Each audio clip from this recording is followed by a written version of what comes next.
Welcome to Credit Union Cowboy. Today, we've got another exciting episode.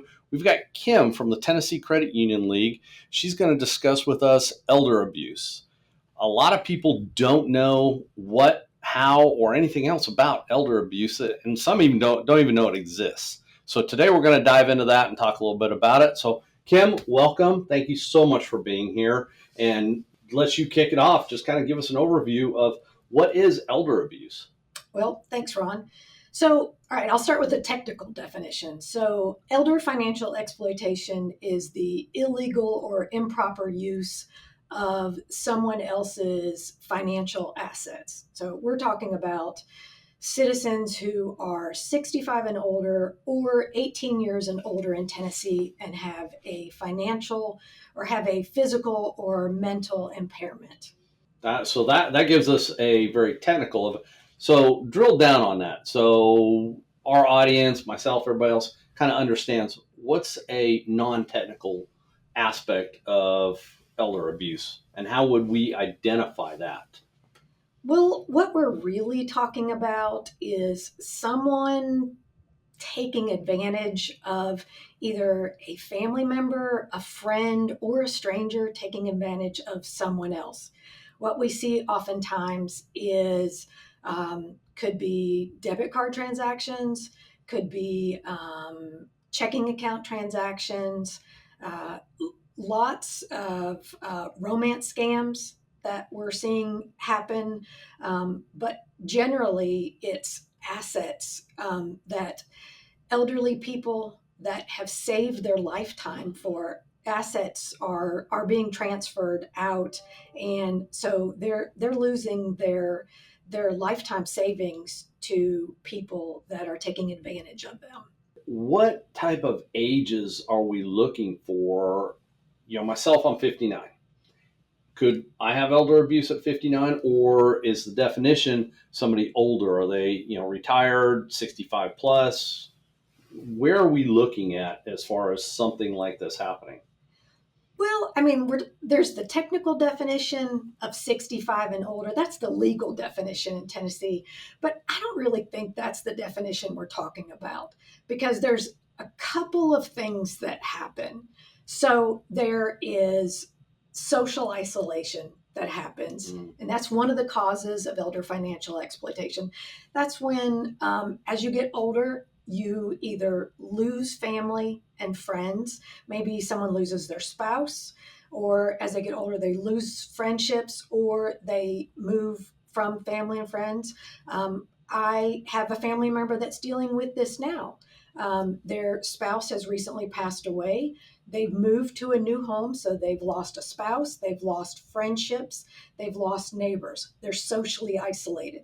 They become a good candidate for elder financial exploitation because they're socially isolated, and now they have to establish new friendships.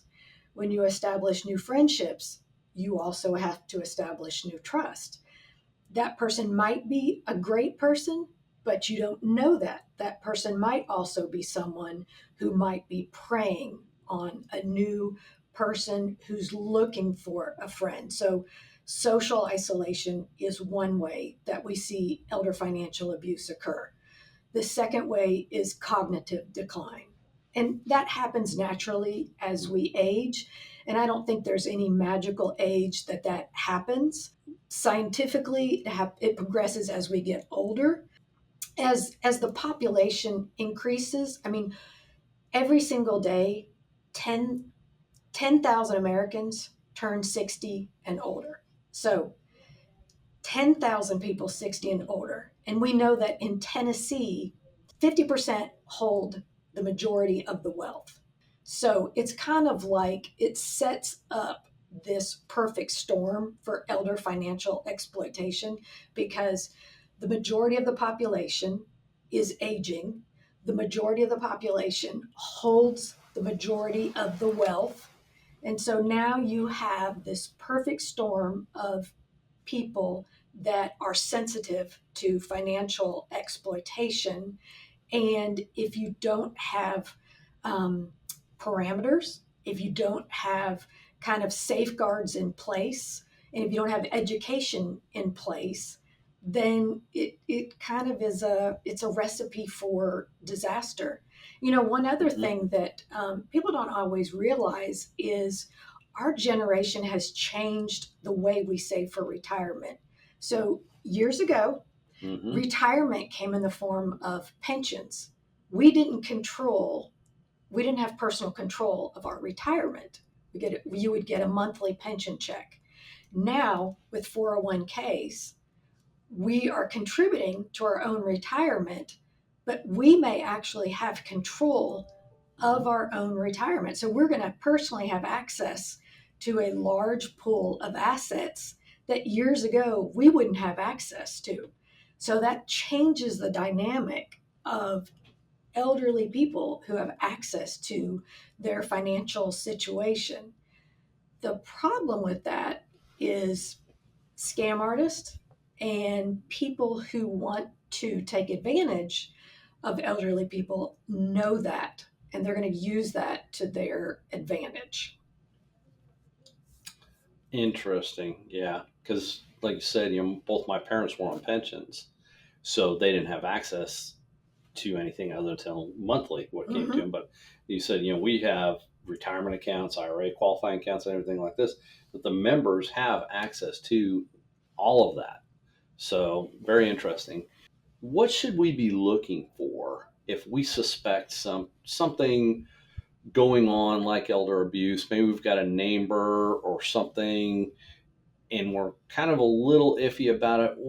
What are some key indicators we might be looking for to see if this is what's happening, or hey, we just got a relative that's taking care of somebody or something? Well, there's a couple of red flags that you can look for. One of the things that we look for in financial institutions are persons that are secretive about their transactions. And I think it's pretty common in financial institutions that you're going to be very careful about who you talk to about your financial transactions. That's very common.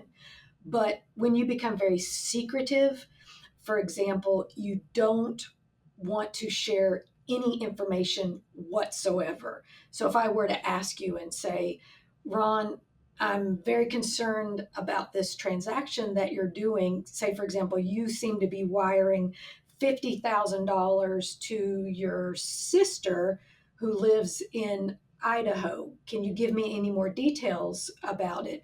Or this is going to a friend in Missouri. How long have you known this friend? And you can't provide any details about this transaction. That's a red flag that maybe this really isn't a friend of yours. Or if any of the details about the transactions are only provided via a text message, that generally means it's coming from a scam artist. The other thing to look for is whenever a family member or a friend might record a lot of details on post it notes or just little pieces of paper throughout the house. I've worked several elder financial exploitation cases, and family members have often told me that that's the first thing they noticed is my mother or my family member lived alone. When I came in to check on them, the first thing I noticed is there were notes throughout the entire house. They would record, so and so called me on such and such date. This is what they told me. A piece of mail arrived on this date. This was such and such. I had a family member with dementia. I didn't realize until they passed away how long they'd had dementia until I started going through their things, and they had recorded uh, telephone numbers. I bet I found 100 pieces of paper with the exact same telephone numbers throughout the house, Mhm. birth dates in about 20 different places throughout the house, just notes and notes and notes. So it was one of the signs of ongoing dementia. They'll remind themselves of things so that they don't forget. But those are red flags that you can look for or indicators that there is a potential problem going on. Um, Statistics show us that about 51% of financial exploitation happens with family members, 49% are strangers. To me, that's 50-50. Yeah. I don't think it really matters. The problem is it's significant. the average loss to a victim is $120,000. To me, that's what's most significant. $120,000 is someone's life savings. But really, if it's $1,000 and that's their life savings, that's all that matters. Any loss is significant because that can be their life savings. That could be the difference between whether someone can pay their rent, whether they have enough money to eat that month, or, if they can pay their utility bills. Yeah, the dollar amount really does not matter because just like you said, $1,000 could be that person's life savings, and that means whether they eat or not. And now somebody's taken that. So, and for an average of 125,000, that's a staggering amount. Mm-hmm. When you say, going back to your previous comment about 50% of the wealth is held in that 10% or 10,000 member population that's over 60 Mm-hmm. or 65 or 60, I think you said. That's a staggering amount when you start doing the math on that, on how much these fraudsters are actually defrauding honest citizens. So I suspect somebody of elder abuse.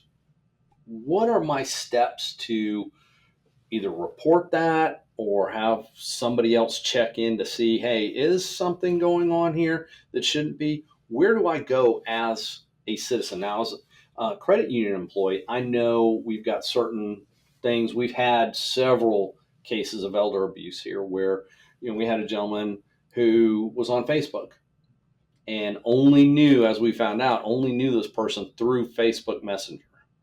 So similar to texting, helping out. Oh, this person's son needed bail money. And, well, how do you know this? Well, they just told me this. Timeout. We need to back up and, let's help. And they were very receptive to us. Didn't get defensive or anything like that. And they were glad that we were helping them.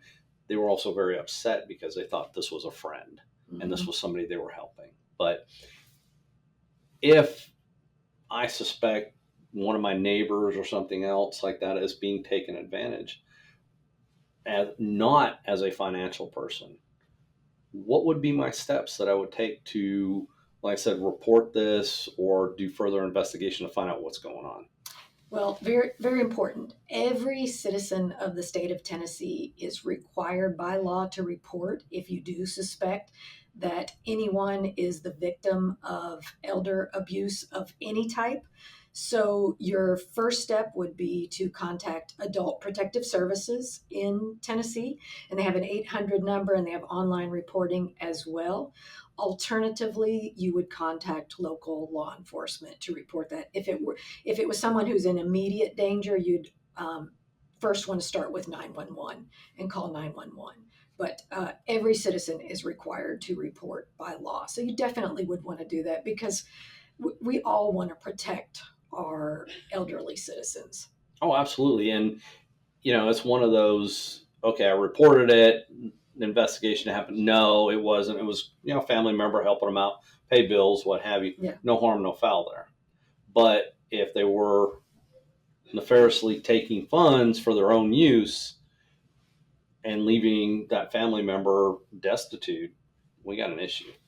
And that person needs to be arrested, needs to have law enforcement involved. I mean, it's just fact of life. So what has to happen? Yeah, and it's important to do so. I've investigated cases. For example, I investigated a case a couple of years ago of a grandmother. She opened her account with $450,000, came in with her grandson. Everything seemed fine right up front, but quickly the account started draining, and we became very concerned that grandson accompanied her every single time, didn't allow her to make any transactions without him there present. And one of the immediate red flags was her debit card transactions increased significantly. And she started having lots and lots of transactions. And what we noticed was the average person has about a 2 to 3 page bank statement. So when you get your statements, 2 to 3 pages, maybe 5, that seems normal. Her bank statement was 30 pages in a month. 30 pages is a significant change in transactions. So in a 2-year period, she went from $450,000 to $400. Um, so working with local law enforcement and adult protective services, we learned grandson was on drugs. He had been kind of threatening his grandmother to, as we tried to talk to her, he was threatening her not to admit that she was being taken advantage of. So we finally were able to get law enforcement to step in and to help in that situation. But unfortunately, she ended up losing $450,000 out of that situation. So it's one of the many situations that we see, but for each situation like that, there are quite a few that we're able to step in and stop as well Mm. through education just like this. Absolutely. I mean, no, that's great. I feel really bad for that grandmother, but so moving now to the financial side, what you're saying there, as our training through the league, through other entities, that's a huge red flag. When you see an elderly person that is being accompanied every time by the same person, what other things do you see and you would recommend to financial entities that looking at things to identify in branch elder abuse or potential elder abuse? What do you suggest on those levels? Well, one of the things I mentioned was transactions via text message or instructions via text message. One of the most common schemes right now is pig butchering, where persons will receive just a generic text that seems like it's not intended for you. So it'll be a text like, hey, I need to take my cat to the vet, which sounds like a ridiculous text, certainly not intended for you. Most people would just ignore that text, but not everyone. Some people will see that text and go, oh, you sent this text to the wrong person. The scam artist is hoping for that. They're Mm. hoping someone will respond, and someone who is socially isolated or not very familiar with text messages might do that.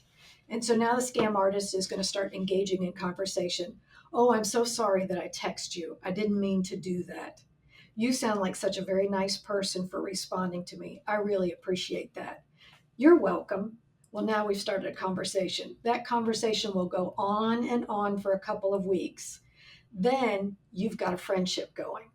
Once you have a friendship going, it will progress.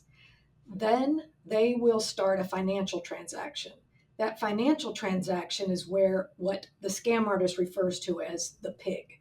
They will fatten the pig up, meaning they will send financial transactions to the victim to increase or fatten your bank Mm-hmm. account. Once they do that, then they'll start asking for transactions in return. Well, the transactions they have sent to you are all fraudulent transactions. Then they will, as they refer to it, butcher the pig. And the transactions that all get sent back are all fraudulent transactions. So, in the end, the victim loses lots of money, Mm-hmm. and the scam artist is all the happier. But these seem like easy ways, and the scam artist has just obtained a large volume of cell phone numbers that, like I said, many of us would just ignore, but someone who's elderly might not realize they need to ignore it. One of the other things that we look for is someone who might come in, someone who might potentially have early signs of dementia would come in wearing the same clothing every single visit. So we sometimes have members that come in, say, maybe every day or 3 or 4 times a week. And all of a sudden we notice they're coming in every day in the exact same outfit.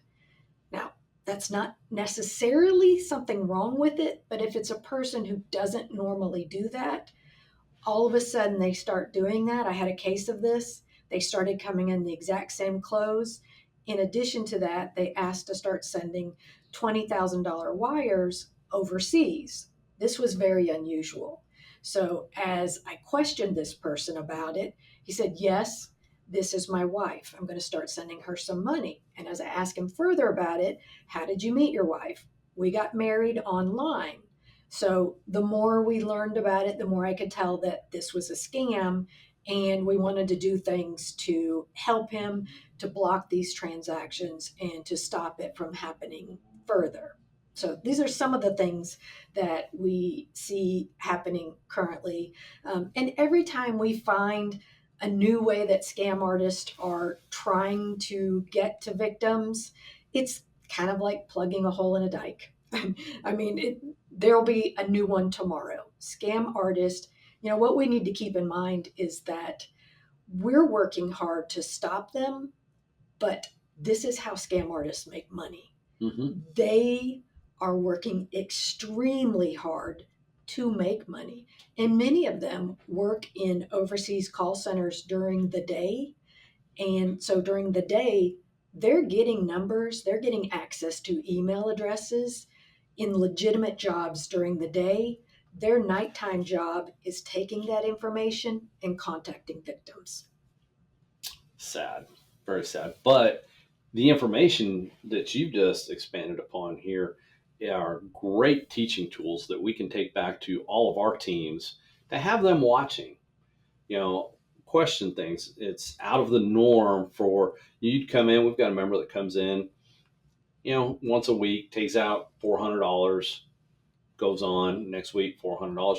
All of a sudden, they're taking out $5,000. Mhm. It's time to hit the brakes here real quick. What's going on? You okay? You know, where's the money going? Especially if they're wiring it. That's to what we watch for because we don't do a lot of wires. So if somebody's wiring it, and where are they wiring it to?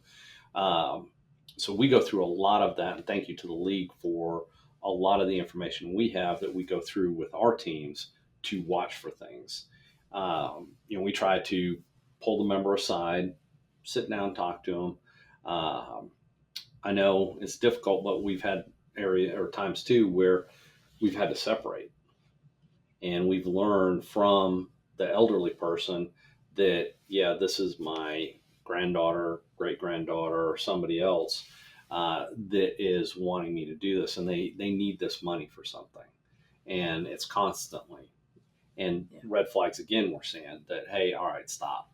We got an issue here.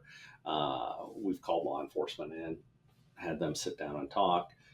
We've had members, they've stolen checks and writing checks out, where we've had to, talk to them, educate them as to what's going on. Because even we've had instances where older people are like, no, it's okay. It's okay.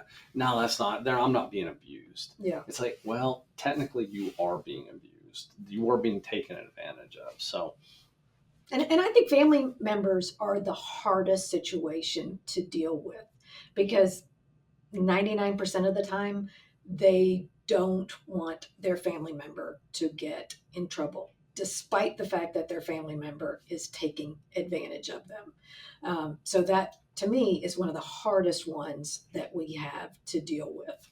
oh, I completely agree with that. Yes, we've seen that on multiple occasions.